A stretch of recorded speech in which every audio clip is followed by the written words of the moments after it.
Indentured word है यहाँ पर। इंडेंचर्ड का मतलब ऐसे लोग होते हैं जिनको बंधक बना के एक देश से दूसरे देश तक जो एम्प्लॉयर हैं वहाँ पर उनको साथ में लेके जाते हैं।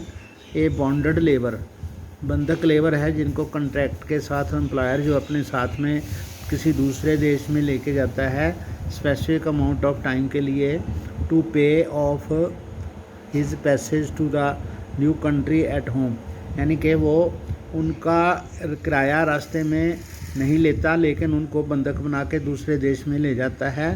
तो ऐसे जो इंडिया से लेबर थे वो माइग्रेशन फ्रॉम इंडिया गए। Also illustrate the two sided nature of 19th century world, जो उस 19वीं शताब्दी का जो दुनिया थी उसके बारे में, इसकी दो साइड नेचर इसके बारे में बताता है। It was a world of faster economic growth, तो तब आर्थिक हालत जो थी जल्दी बढ़िया हो रही थी, as well as great misery, और दूसरों की दुख तकलीफ़ें भी बढ़ रही थी। Higher incomes from some for some, कुछ लोगों के लिए इससे बहुत ज़्यादा फ़ायदा होता था, बहुत आर्थिक लाभ होता था। दूसरों के लिए यहाँ इसके लिए गरीबी साथ में आती थी। टेक्नोलॉजिकल एडवांस था, यानी कि तकनीक बढ़िया हो रही थी in some areas, and new forums of coercion in others, दूसरों के लिए बेड़ियाँ जहाँ जंजीरें बनती थीं। In the 19th century hundreds of thousands of Indians, यानी लाखों भारतीय जो थे, एंड चाइनीज़ लेबरर्स, चीन के जो मजदूर थे, went to work on plantation, वो प्लांटेशन के लिए, माइंस के लिए, and on road and railway construction के लिए प्रोजेक्ट जो थे उनके लिए राउंड द वर्ल्ड वो लोग एक स्थान से दूसरे स्थान पर बहुत दूर दूर तक गए। In India indentured labours were hired under contract, तो ठेके पर बहुत सारे किराए पर इंडिया से उन्होंने मजदूर लिए।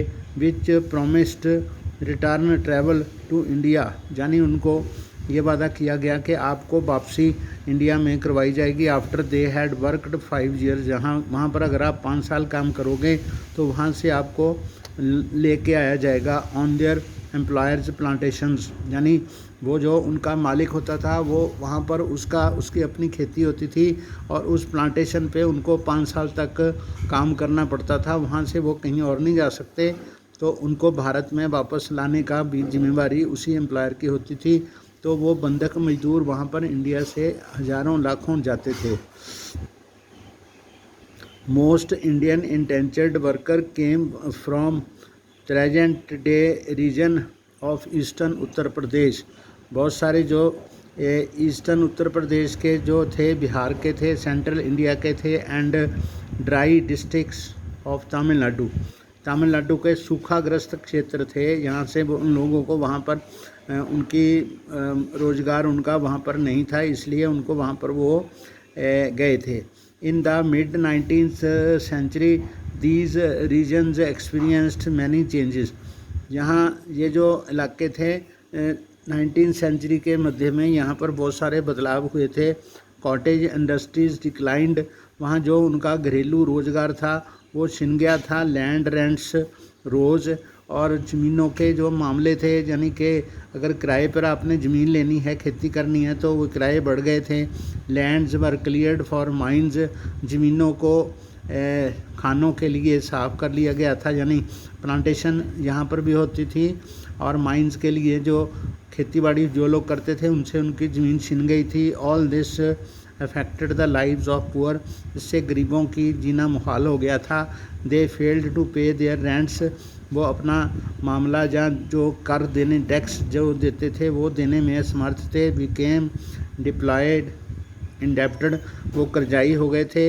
And were forced to migrate in search of work, तो काम की तलाश में उनको दूसरे देशों में ऐसे ठेकेदारों के पास फंसना पड़ा, वहाँ पर उनको इंडेंचर्ड लेबर बनना पड़ा।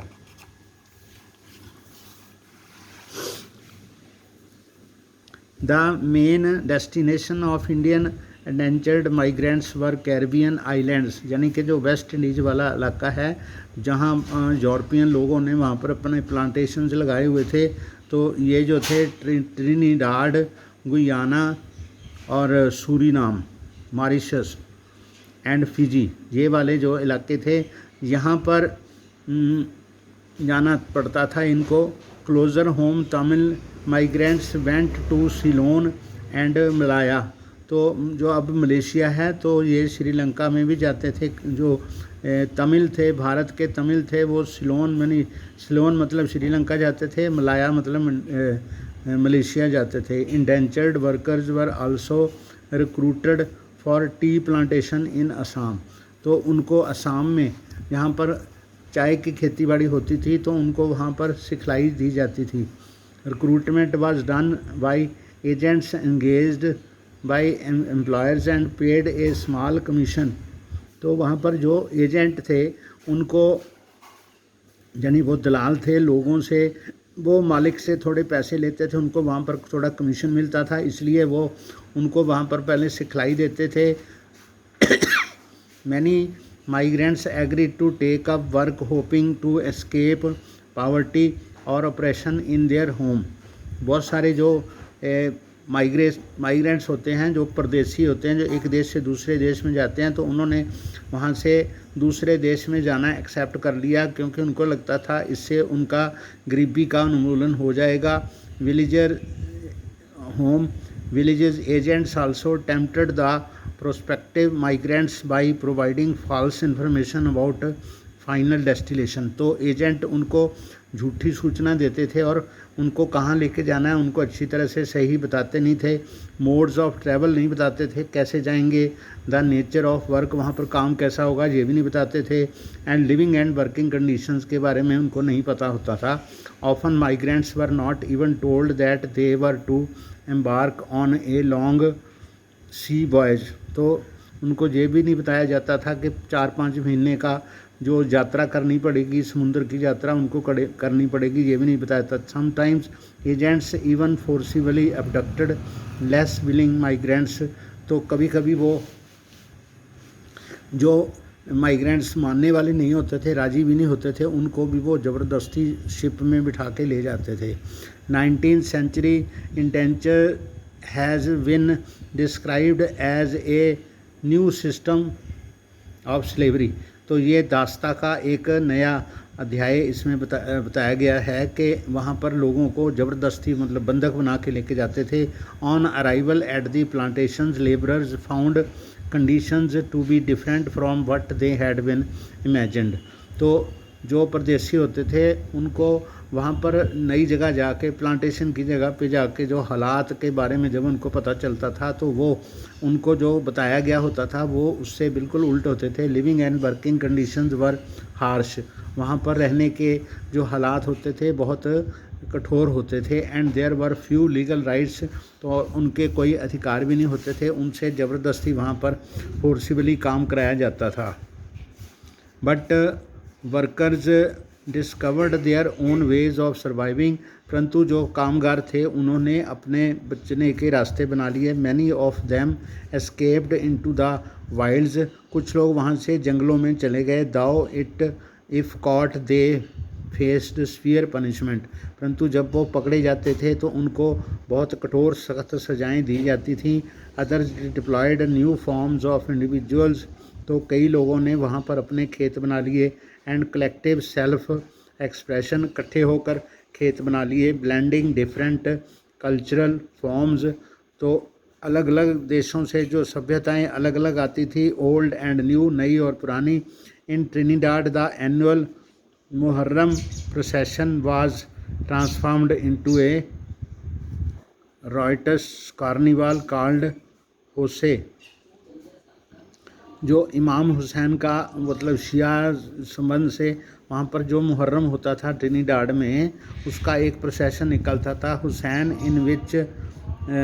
इन which workers of all races and religious joined. उनमें सभी धर्मों के लोग इकट्ठे हो जाते थे। Similarly the protest religion of the Rastafarianism made famous for the Jamaican reggae star Bob Marley is also said to reflect social and cultural links with Indian migrants to the Caribbean. तो Caribbean लोगों के आपस में संबंध मधुर हो गए थे। वो लोग इकट्ठे होकर नाच गाना गाते थे। चर्नी म्यूज़िक पर popular in Trinidad and Guana is other creative contemporary expression of the post indenture experience। तो ये जो सारे काम होते थे, जैसे यहाँ पर ये अलग अलग जो हैं indentured labours photographed for identification, ऐसे उनकी यहाँ पर पहचान के लिए उनकी फ़ोटो होती थी, उनका एक नंबर होता था, तो वो लोग सारे गुलाम थे।